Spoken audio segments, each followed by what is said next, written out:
मोदी 3.0 का पहला बजट वित्त मंत्री निर्मला सीतारमण द्वारा पेश किए जाने के बाद विपक्षी इंडी गठबंधन में कोहरा मच गया।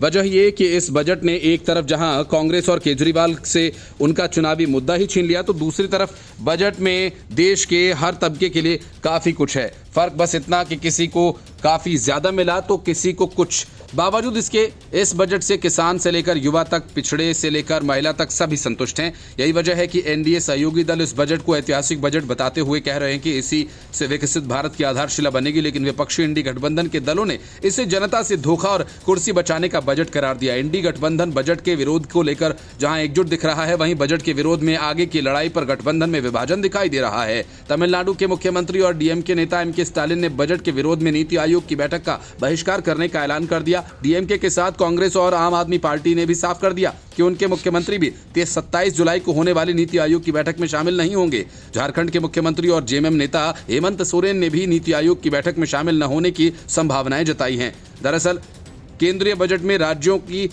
हकमारी और भेदभाव का आरोप लगाया गया। इंडी गठबंधन ने मोदी सरकार के खिलाफ मोर्चा खोल दिया। इसके बाद नीति आयोग की बैठक का बहिष्कार करने का भी फैसला लिया गया। लेकिन इस मुहिम के शुरू होने से पहले ही ममता बनर्जी ने अलग लाइन लेकर एक बार फिर इंडी गठबंधन को झटका दिया है। तृणमूल कांग्रेस प्रमुख और पश्चिम बंगाल की मुख्यमंत्री ममता बनर्जी ने साफ कर दिया कि वो नीति आयोग की बैठक में शामिल होंगी। वो नीति आयोग की बैठक से एक दिन पहले ही राष्ट्रीय राजधानी दिल्ली पहुंच जाएंगी।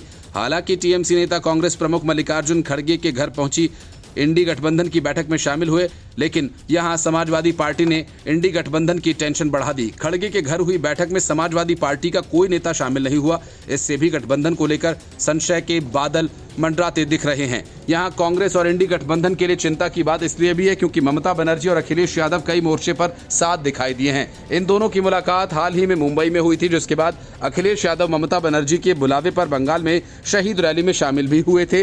दरअसल तृणमूल कांग्रेस और समाजवादी पार्टी के दो बड़े राजनीतिक दल हैं जिन्होंने लोकसभा चुनाव में अपने बूते अपने अपने राज्यों में बेहतरीन प्रदर्शन किया, और यही दो दल इंडी गठबंधन की बाह मरोड़ने की ताकत भी रखते हैं।